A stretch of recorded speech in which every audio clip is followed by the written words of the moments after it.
So, a software company sat down to figure out how to ship better products and accidentally wrote a theology of work. Today, we're going to find out how deep that rabbit hole goes.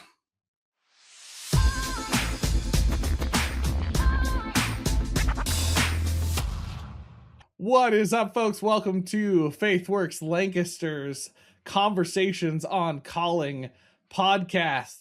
That is right. I'm Josh. I'm one of the hosts of this podcast. And that other voice you just heard a second ago, that is the good old Eric Brandt. What's up, buddy? How we doing? I'm doing well. Welcome to another week of FaithWorks Lancaster, folks. We're taking a little bit of a break from some interviews because Eric and I were like, it'd be fun to have the two of us just talk.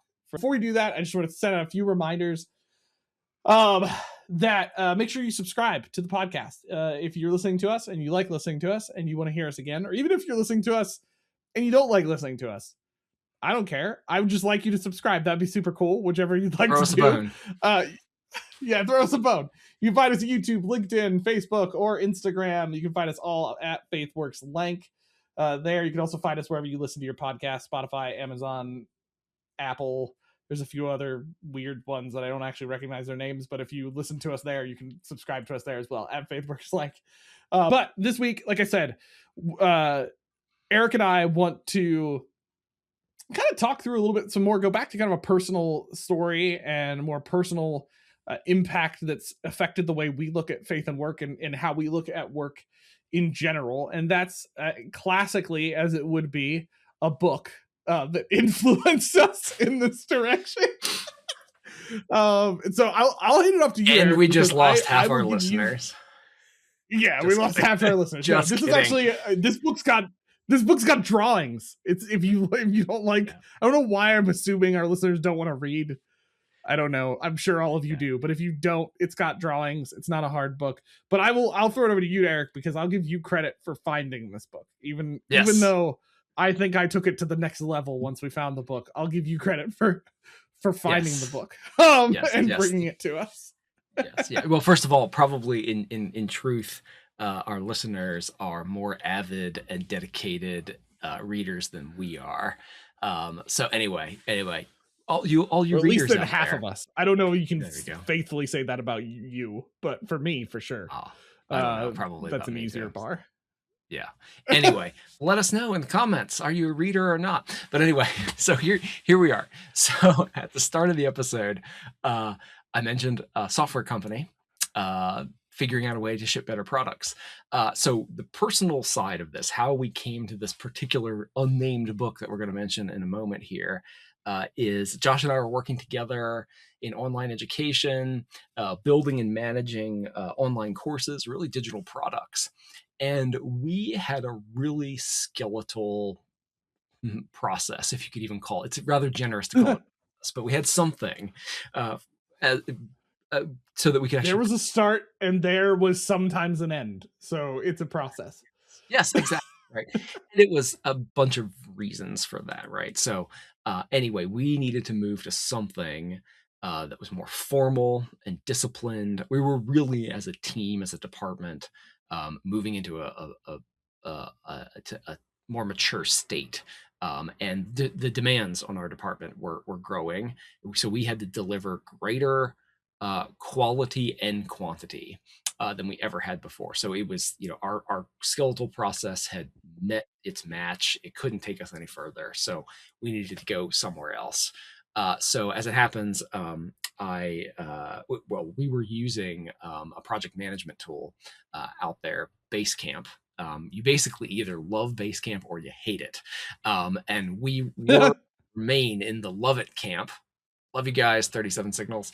Anyway, so we were already users of this platform. And the two co-founders of 37 Signals, Jason Fried and David Hannemeyer Hansen, have been putting out over years, just writing on their thoughts about how to do work. They kind of really actually wrote the book on doing remote work too. So we're not going to talk about that anymore here, but you should check that out. And they and their team developed this methodology for software development, particularly around the particular product, the project management product that we were using, Basecamp. And this got crystallized into a book by one of their team members, the book called Shape Up. So I read this. I forget how I stumbled on it, other than just being followers of the makers of Basecamp. Weren't you on like a vacation or something? I feel like I have a picture in my head of you at a pool So, reading this yes, book. Not that I so was there, I but like started that's what I reading it. remember you telling me. Yes, I was at a pool, but in truth, I was at a conference, and during a Oh, that's right. Yeah. lunchtime break, I was sitting by the pool, reading Shape Up. So yes, I think I took pictures of it and sent them to you. I was geeking out over the Yes, book, that's including why the it's sticking in pictures. my head that you were at a poll. Yes, right. So I was like, oh my goodness, this can solve our problems. And I mean, it addressed a lot of challenges that we were facing as well. Online course development is not exactly the same thing as software development, but it is pretty darn close. So we eventually adapted and implemented the Shape Up methodology for our team, which is about, I think, 14 individuals with roles in management, design, technology, and editorial work. Um, and uh, and through this process, we really affected a mindset change and even a culture change within our team. I like to think that some of that culture change actually began to spread out beyond the boundaries of our particular department as well. And while we were reading the book, Josh and I and another colleague were the ones kind of spearheading the adapting of this process to our context. Um, and then as we were actually implementing and then even refining over the couple of years after we implemented, just so much resonance between what this book, which was, again, was about software development, uh, but a lot of resonance between that and our own Christian convictions about work. And so this episode, friends, is the first time that Josh and I are actually stopping to intentionally scrutinize the relationship between that book, that methodology, and our Christian conviction. So I'm really excited for our conversation here as we unpack that relationship from a methodology for work that is not distinctly Christian and yet works really well in an environment where, hey, we're not just doing, your typical ministerial kinds of things. We're making something, but within an environment, in a context that is indeed distinctly Christian. So, Josh, do you want to Yeah. now So just kind of walk us through what is Shape Up as the methodology? I can't speak to this with authority anymore because I'm out of the particular context where this was implemented. yeah, Josh still oversees and he's an manages the he's an he's implementation an of the ex methodology. shape up person.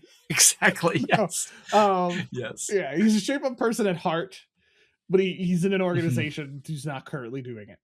Exactly. Right. That's Mhm. the vibe. Yes, no, boy can I, because if I've ever read a book multiple times, it's been Shape Up. I realized the other day I had to go back to it for something that we were doing. I realized, Eric, I think I've looked at this book so many times that I could actually remember the exact order of some of like the paragraphs and things in the book. Like I Wow. knew like what page to Mhm. go to Yeah. for Yeah. something. It's been a thing. Anyway, yes, so Shape Up. The book itself, which we'll share on our website and stuff. Actually, they make this book incredibly accessible. There's like a web version of the book that you can read that's really good. But it was written by specifically Ryan Singer, former head of project strategy at 37 Signals.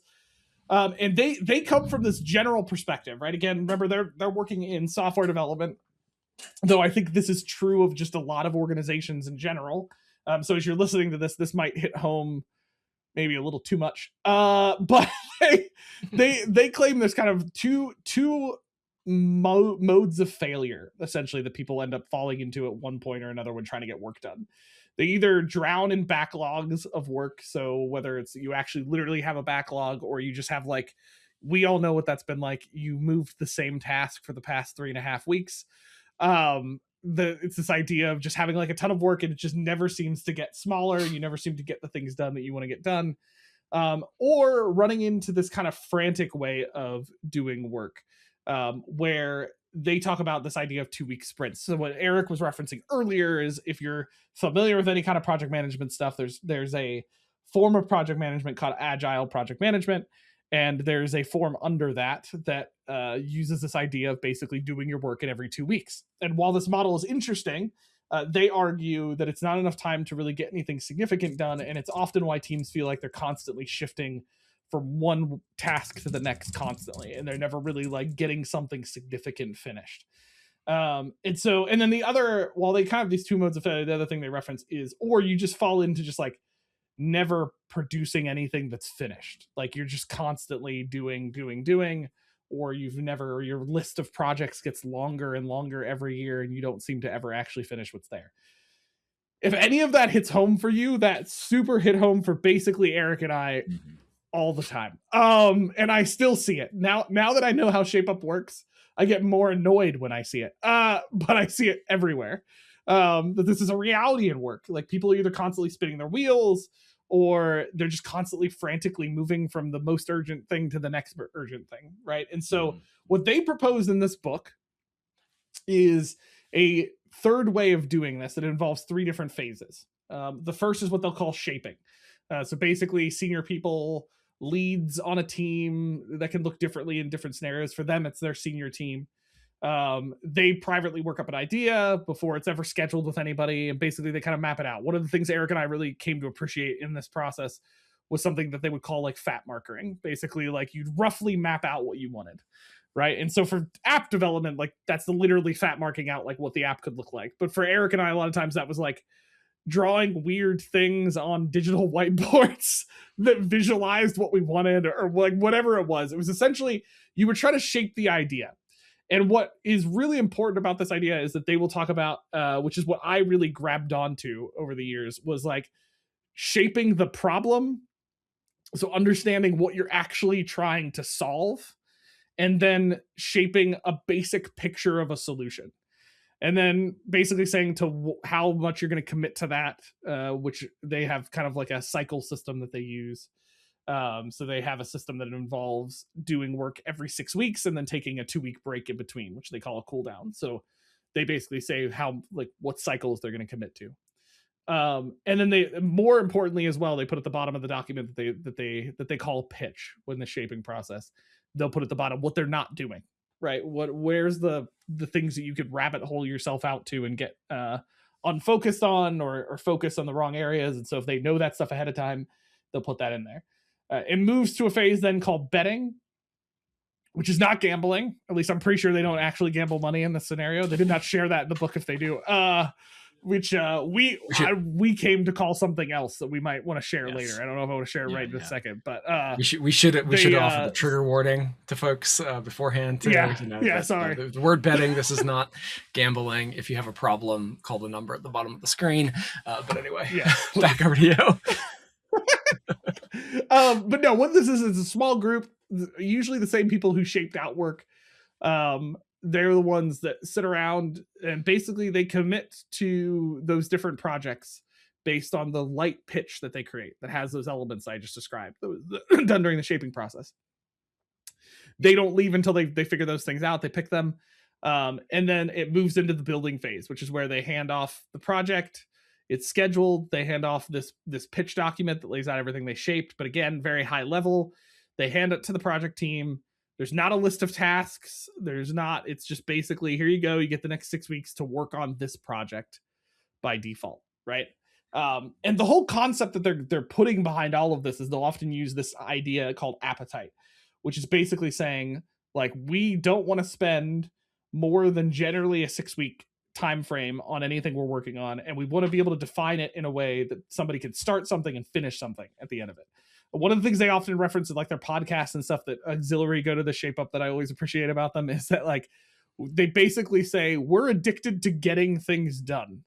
And like we want to see something done at the end of what we finish. And so they've built this process essentially that helps them get things done. That's the idea. And they call it Shape Up because really I think while the pitch thing and how they do their projects is helpful and the whole cycle system that they have is helpful, the core of what they do is this shaping idea and how long, not long, honestly, how much focus time they spend on shaping and how quickly they just move to getting people working on something. That's a part of this. Yeah, and they try to bite size work. As I guess that's one way Yes, we could yeah. put it too. To how to Or make I it call it they manageable. basically time block projects. I mean, that's Yeah, essentially what they yeah. do. Hmm. It's And so that I think it's the other interesting component, real quick, of what they do is that, and this is often the opposite of what a lot of project managers do, or anybody just thinking of work.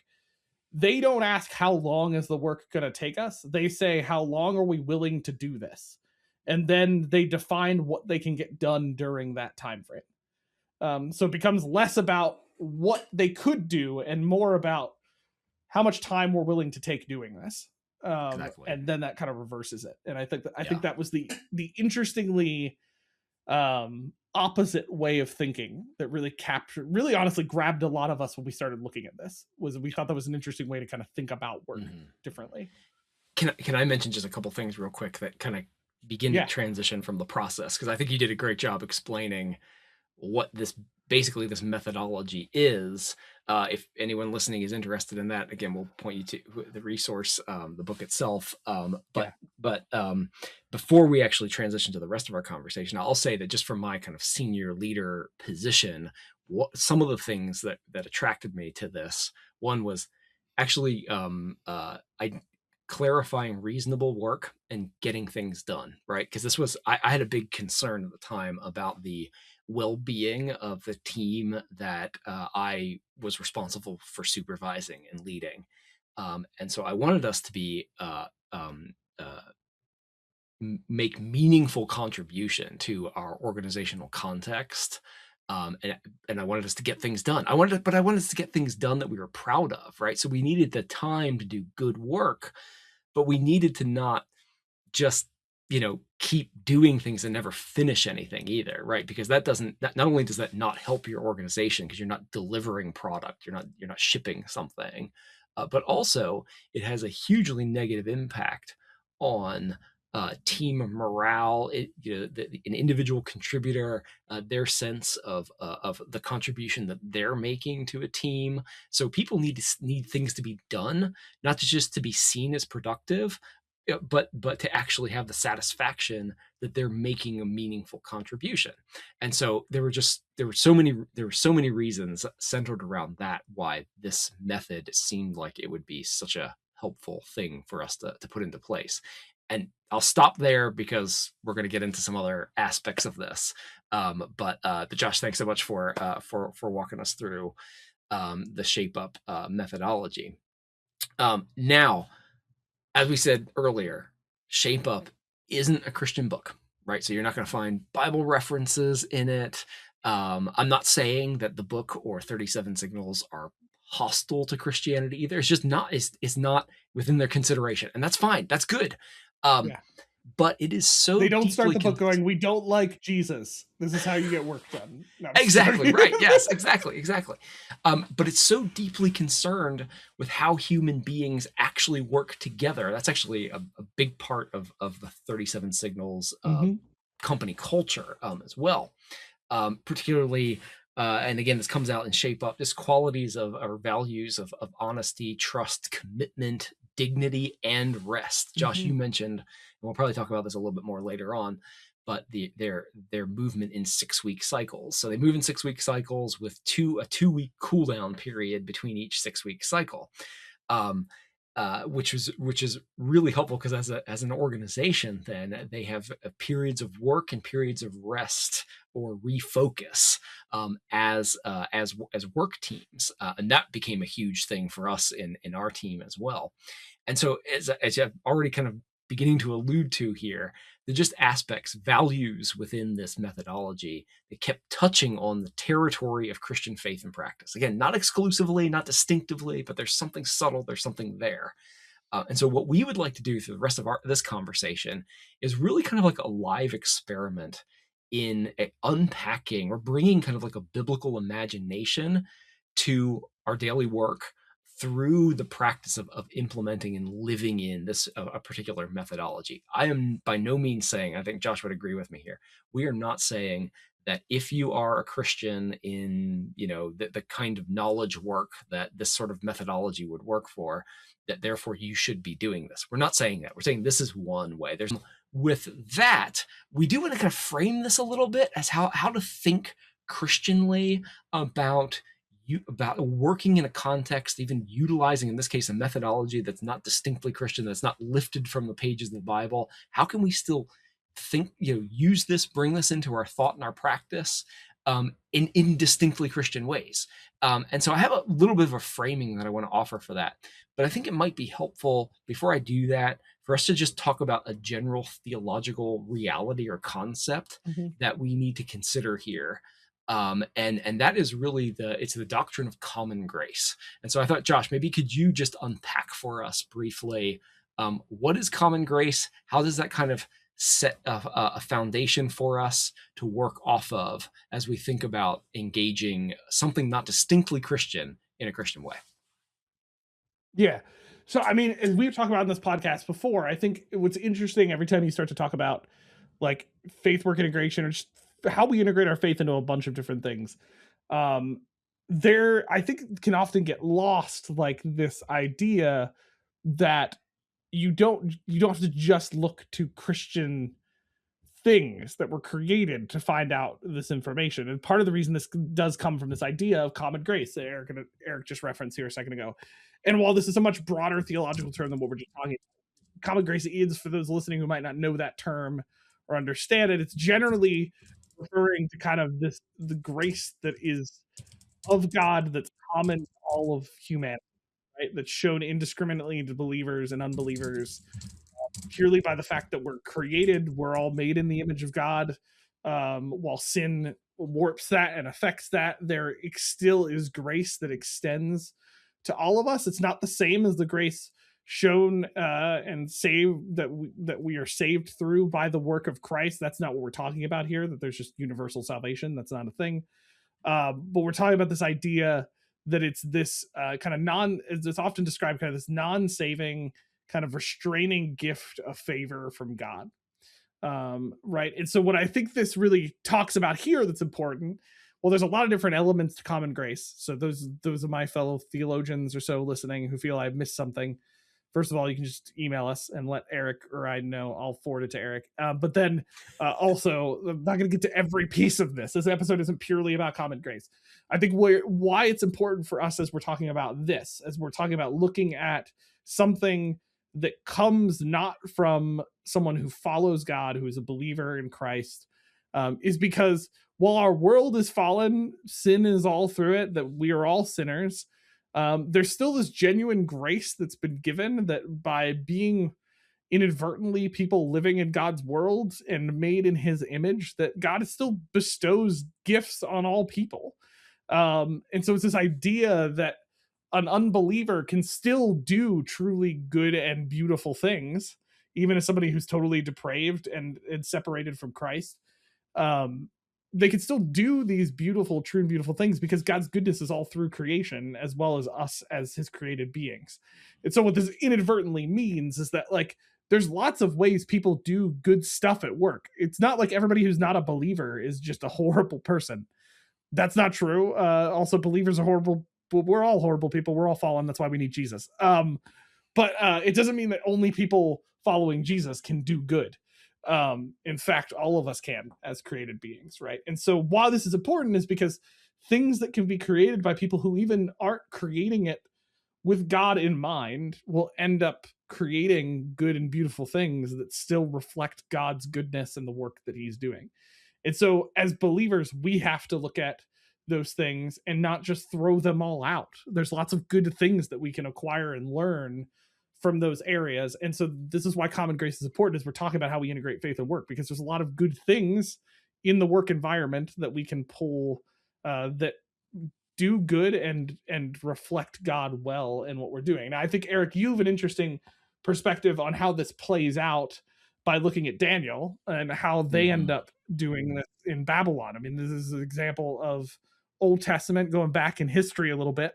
Clearly they weren't reading a book on Shape Up, but it was a little bit different. But there's some stuff you I think helpfully picked out of that story that teach us a little bit about what this looks like as people who are following God, how we interact with these types of things, and why we should look for this common grace, common good in the things that surround us.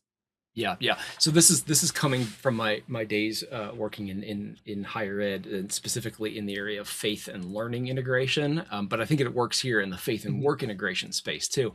Right before I get to that, though, I'll just say that your words about common grace, and thank you for unpacking that for us.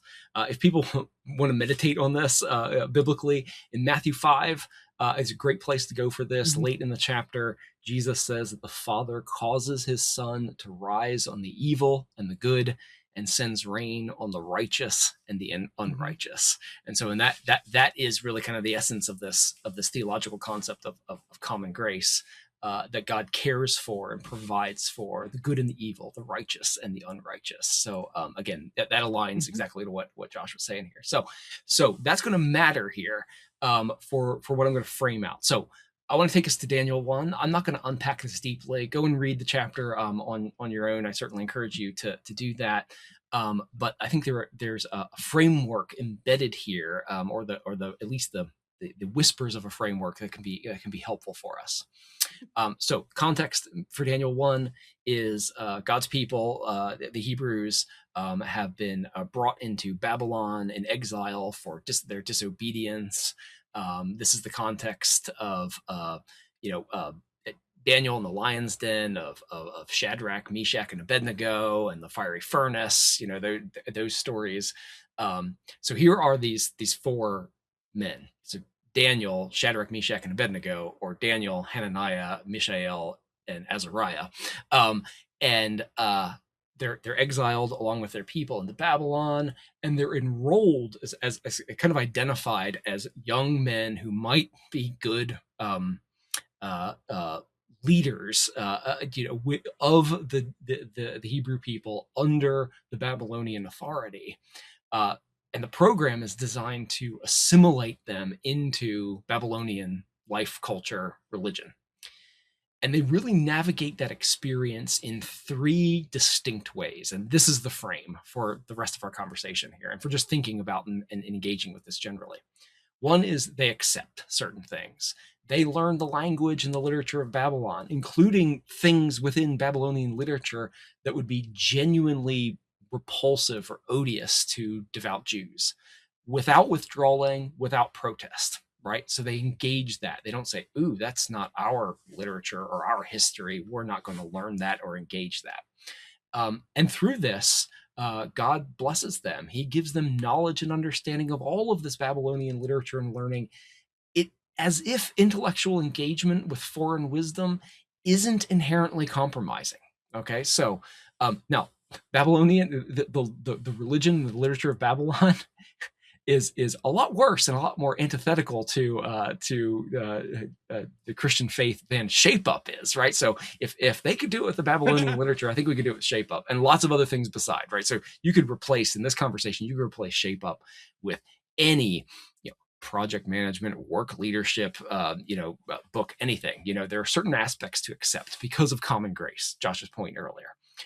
But there are other things that they resist. So Daniel and his companions draw the line at the food, right? So Babylonians have this really rich diet that would, by partaking, this was not just sort of a health danger, but it was a spiritual and even a danger related to their covenantal identity.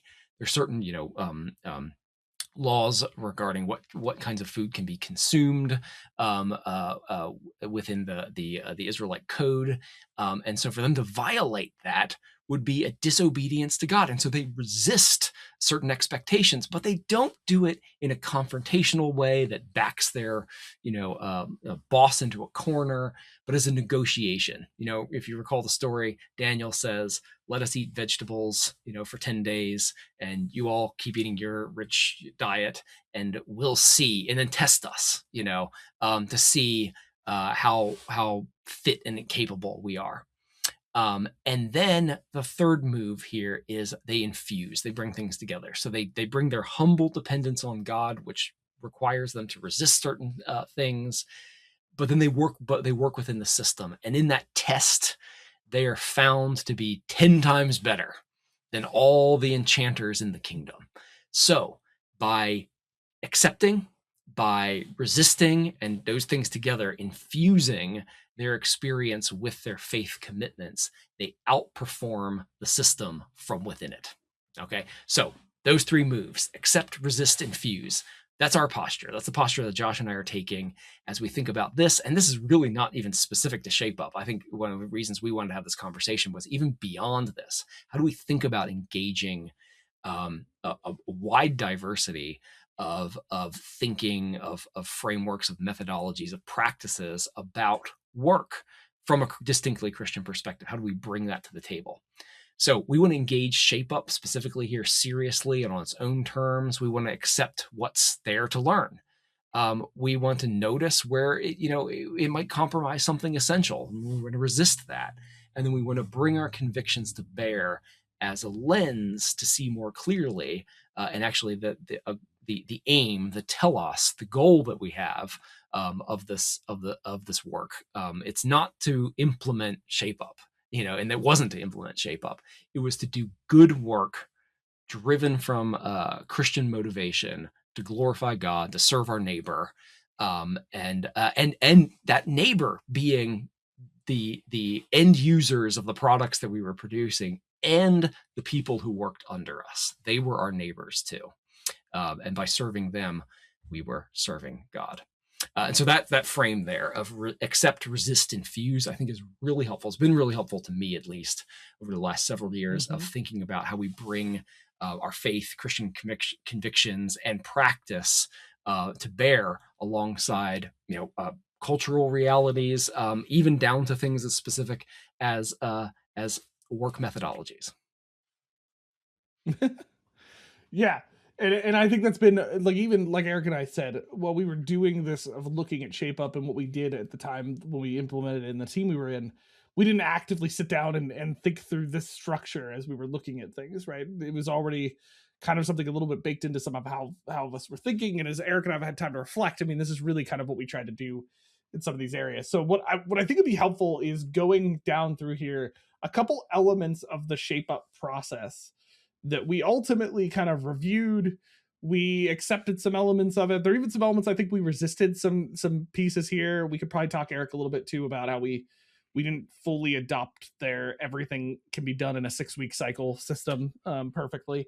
But and how we kind of infused it. So the first one that jumped out to me as I was thinking about this a little bit was in essence, one of the core things in the Shape Up process is this idea of appetite over estimates, right? So traditionally in work, you're estimating how long something will take you to do. Like if you're listening to this podcast right now, I want you to stop for a second and think, how many times in your job has someone asked you, how long will it take you to do this? Okay. Now I'll ask later, how many times did you make up a number because you weren't sure? Because it turns out we're actually really bad at this. Anyway, so they take this idea where they kind of flip it. They say, instead of how long will this take, they say, how much time is it worth? And then they keep that fitting it into scope. That kind of helps them fit what they want to do, what nice to have things they need to get rid of, and what must have types of things they need to protect. Eric, I'm curious from your perspective, as we've been thinking about this, how do you see this reflecting really, I'm not going to give it away. I'm going to ask really, how do you see this reflecting elements of God's goodness, what he, realities of living in God's world, specifically probably kind of both an honesty about our finiteness and also a kind of discernment that we're asked to have as good stewards. How did you see this element encompassing that idea and fitting into it? Yeah. So I'm going to express this and kind of frame it in a way that I didn't think of even at the time that we were implementing this. And that's just because I'm living in this moment now. And a few weeks ago, well, first of all, at church, our adult Sunday school has been going through the 10 Commandments, and it's been a really fascinating exploration. But maybe on the surface, some folks might say, oh, wow, you're going to spend like the equivalent of a semester on the 10 Commandments. Wouldn't you run out of things to talk about? Oh, no, there's a whole lot there.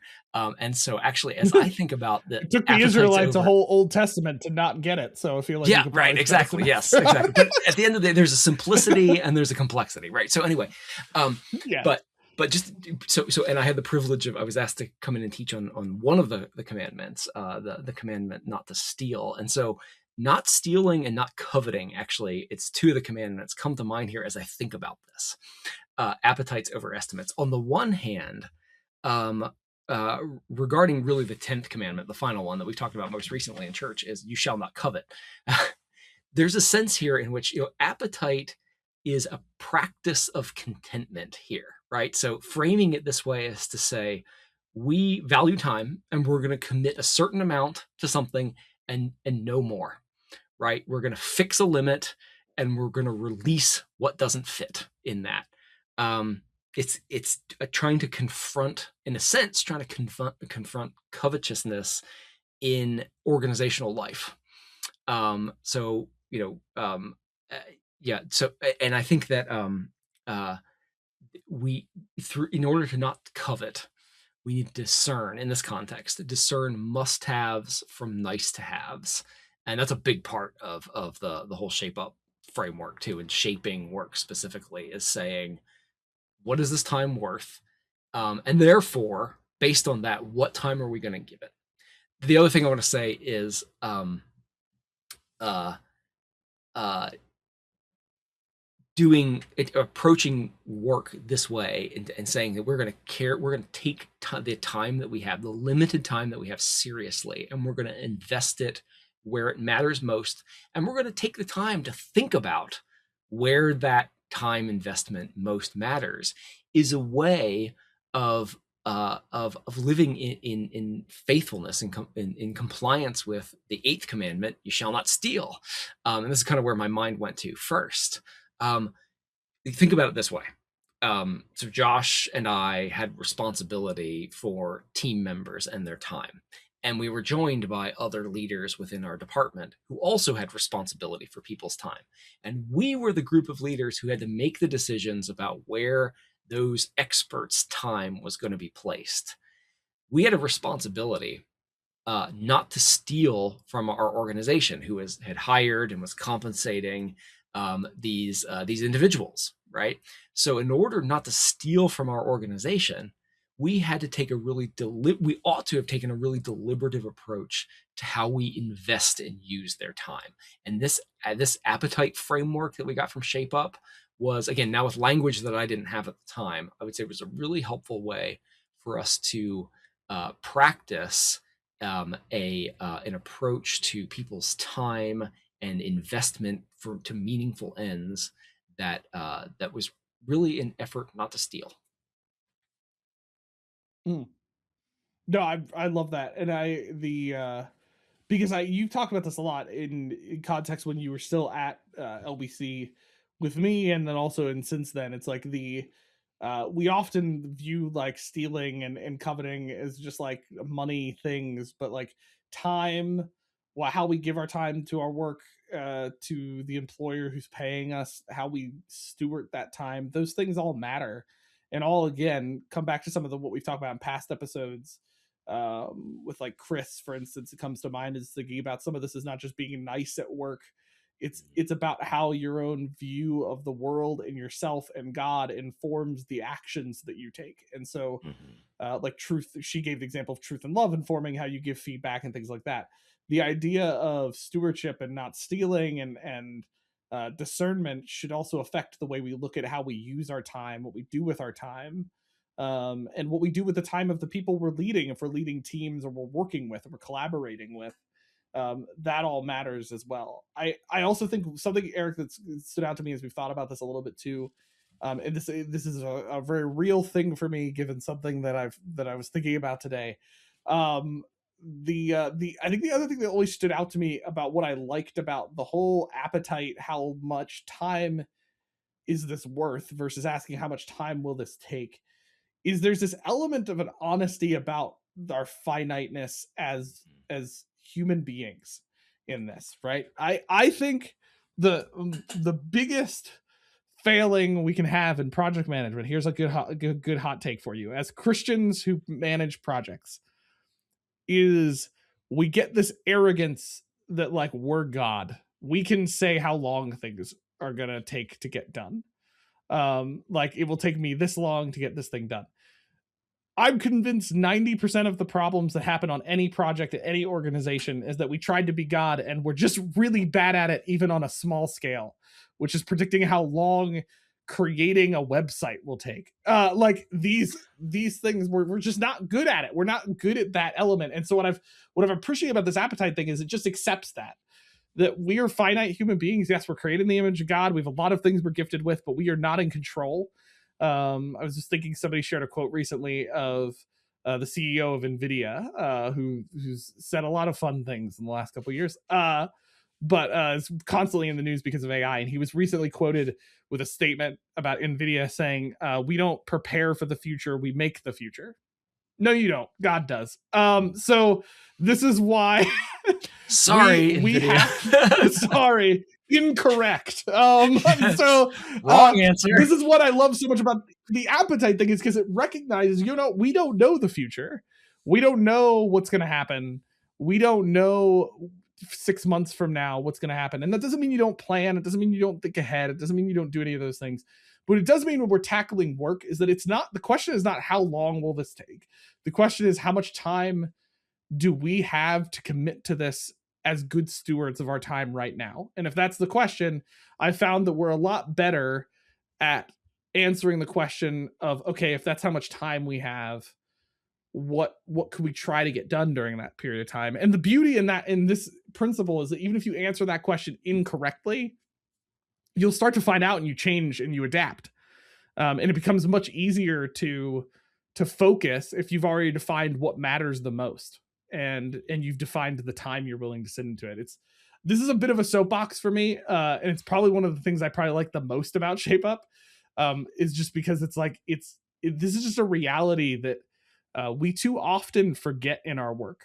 I think it's why we like work so much sometimes, is because we can feel kind of like little gods. Mm-hmm. And this is the first principle in Shape Up that really stuck with me, of being like, no, we're not. And we need to accept that. And we need to even think about our work realistically in that frame of mind. Yeah.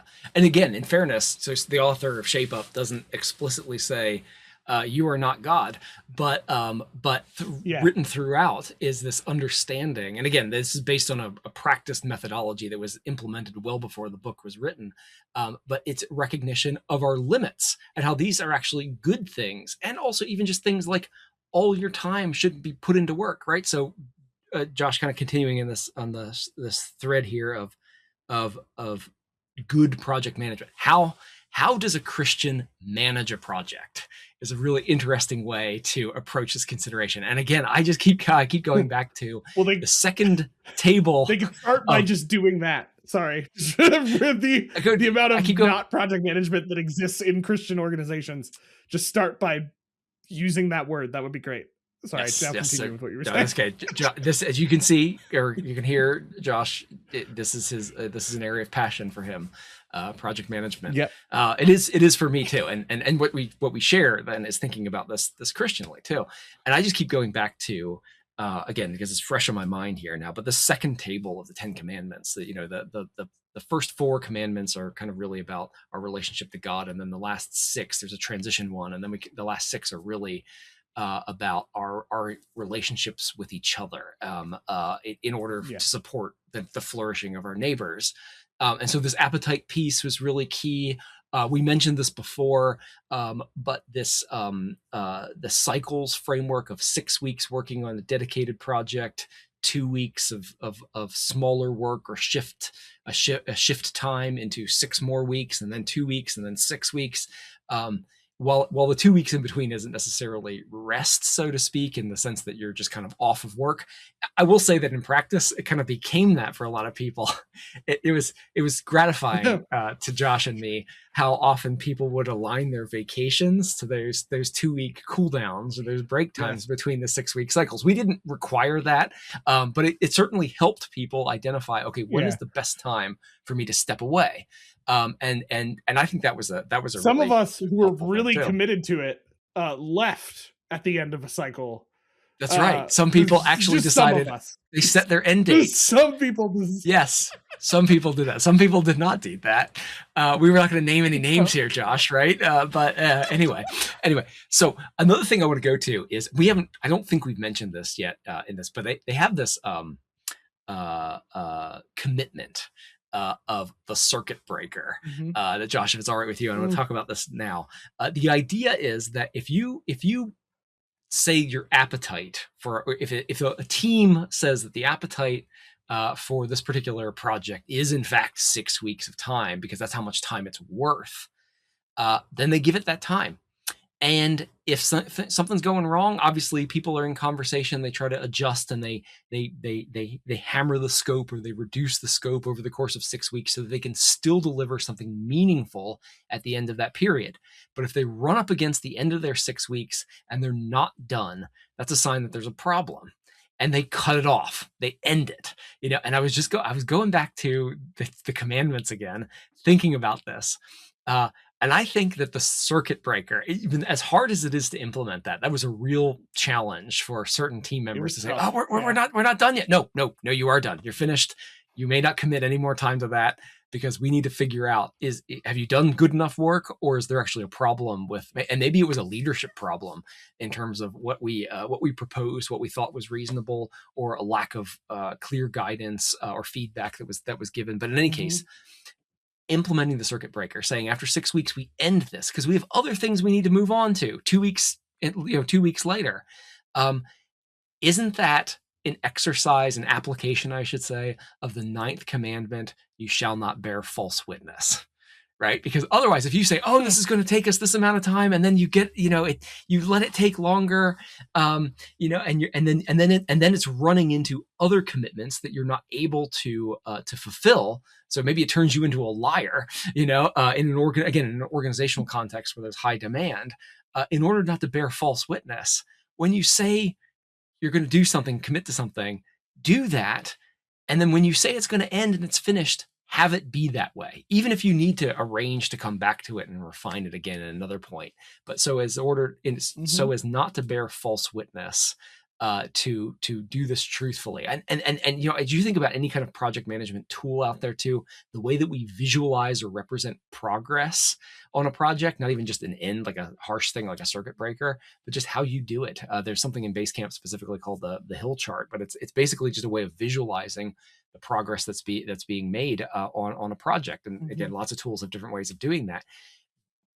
Having that represent truthfully and not just being kind of like status theater, to say, "Oh, that says it's green and it's moving well, but actually it's not," or "that project is almost done, but it sits in that state for weeks on end." Yeah. That's bearing organizational false witness, right? And so here's an encouragement. One super practical way, if you have any kind of responsibility for tracking, monitoring project progress, or declaring where a project stands for you, and this applies to any kind of work. Maybe you don't use a tool. Maybe it's just a text you're sending back to your boss because you're on the job, and you need to give a status update. That's a real place to apply the 9th commandment. Don't bear false witness. How's it actually going? Where are you actually at? Be honest. It doesn't just matter for the project or for your employment. It matters for your neighbors flourishing and the glory of God. Preach it. That preaches. Just do a sermon on circuit breakers. No, it's interesting you bring up that idea, because circuit breaker was the hardest to implement as a team, and I find is the hardest principle to get people to accept about this type of idea of like managing work and how it gets done. Because like there's so many people who are like, well, if we stop it now, we don't do this thing, we're missing the value, like we're missing the value that we're delivering at the end. And I have a phrase we're stepping away from a commitment. Yeah, so we're stepping away from a commitment.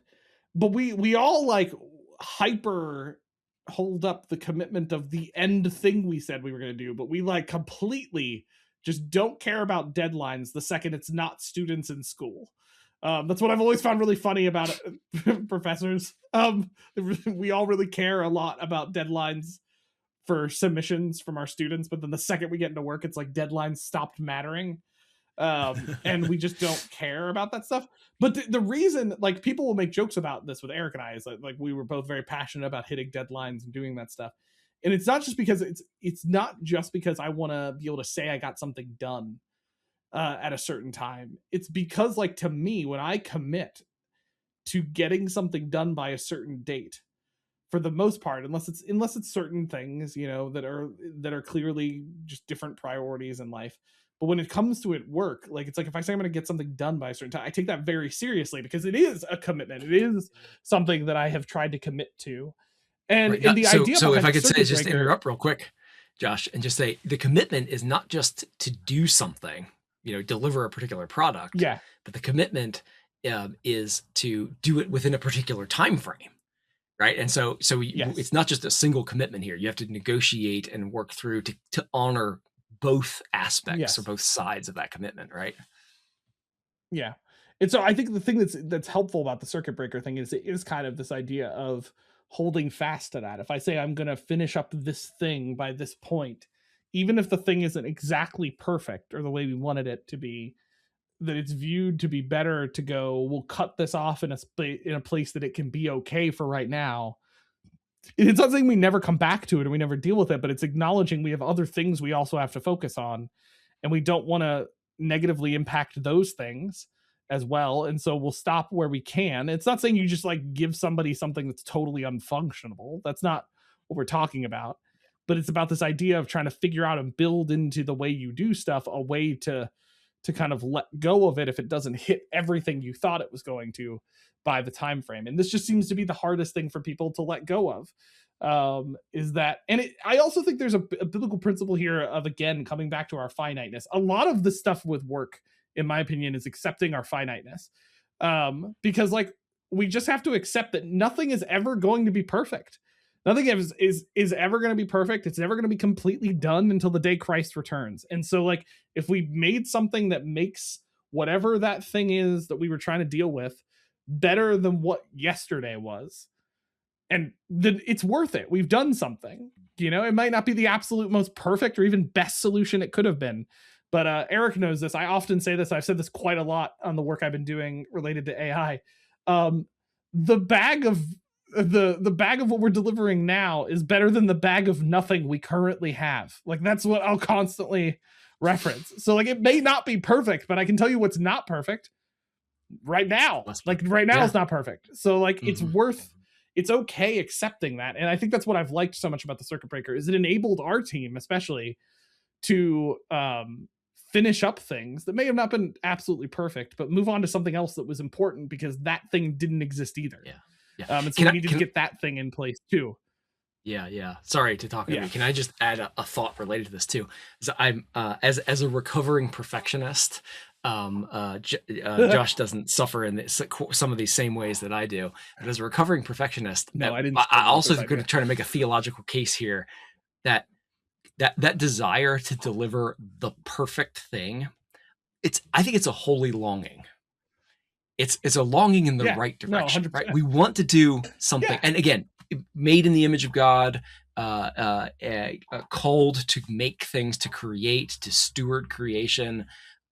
We were, as humanity, not us individually, but as humanity, there was a time before a snake and a fruit in the garden, when we could, as humans, so pre-fall Adam and Eve, they could do things perfectly.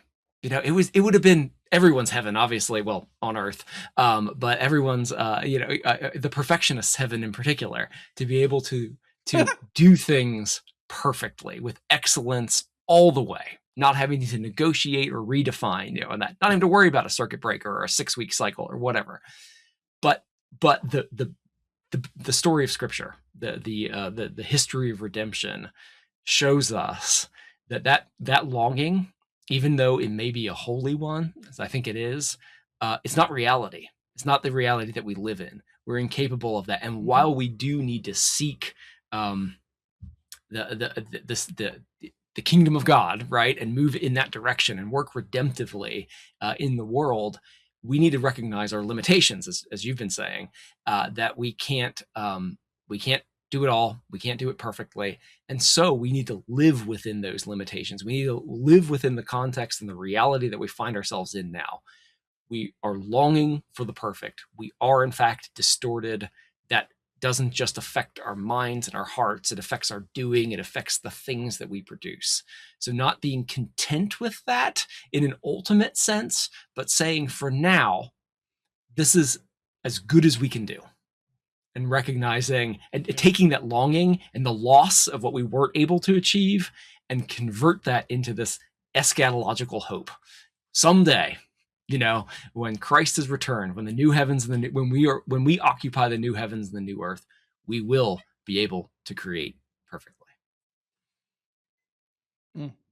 Yeah, no, I agree. I think it does come back to a genuinely good element, this longing of redemption, the perfection that was meant to be. And I think where I land on that is that often why we need to keep that in check right now is because it can pervert into a arrogance of thinking we can still do that in our fallenness, and we can't. And so accepting that reality, accepting that finiteness, accepting our need for Christ in the midst of all of this is key. And it's I think it's why something as silly as a circuit breaker that honestly members of our team probably questioned why the heck are Eric and Josh so passionate about this being a thing. Like, because those are often the pushback you would get. It's like, well, just if we go 2 more weeks, we can finish it. And like Eric and I were terrifyingly adamant about that this would not go 2 more weeks. Like it was a thing. So like, but that was why we stood so much behind it. Even at the moment where we didn't necessarily realize all of this, probably, it was why I think so much of this and just this idea that they lay out in the whole shape up process just kind of really spoke to us as a good way to work, a good way to get work done, a good way to manage projects, a good way to do things. And like Eric said, this is not necessarily the right way for everybody. There's plenty of things, or things again that we didn't engage with, we didn't infuse into what we did. We resisted the everything had to be done in 6 weeks principle that they did, because we didn't think in our case, courses that we were working on could be done in 6 weeks, even though Eric may have had 2 of us try to come up with plans for that. I'll let go of that one day. But we ended not up yet, landing, clearly. not yet, no. We ended up landing on needing to do it over 2 cycles. And so like there's plenty of ways to like merge these ideas. Really, I think what Eric and I are trying to get at is the principles that I think really made us love this, I think, is a part of how we do our work well as believers, however that takes form in the work that you do. But I think sticking to your commitments, I think accepting your finiteness in the work that you do, I think taking time to steward your time well and think through a solution, think through what you're trying to solve and deal with, taking time to rest, all of these components that we loved about this process, I do believe are elements of what should exist in your work as a believer, and what it looks like to kind of take that work that you're doing and take it from being just that everyday work to being a calling, to being something where you're reflecting the image of God in the work that you do. It's these principles that, for me and many others, have changed my view of work, and the way that I do what I do. And so that's really stuck with me over the time. It's part of the reason I like Shape Up so much, and what we've done with it. So that said, I hope you found this beneficial, those listening. Maybe shape up a little bit, if you will. Nailed it. But we will share the book link if you want to actually check out this book from a practical standpoint. It is a great book, like we said, not a Christian book, but fantastic book. You can check out. They also have other resources like podcasts and stuff like that I definitely highly recommend as well if you're into anything around the realm of project management and trying to think about how you do your work. They have some great resources on these areas. But again, I hope this helped you kind of think through how your work might be participation in the redemptive work that God is doing, and more than just a job, but a calling and something that you can live into as believers.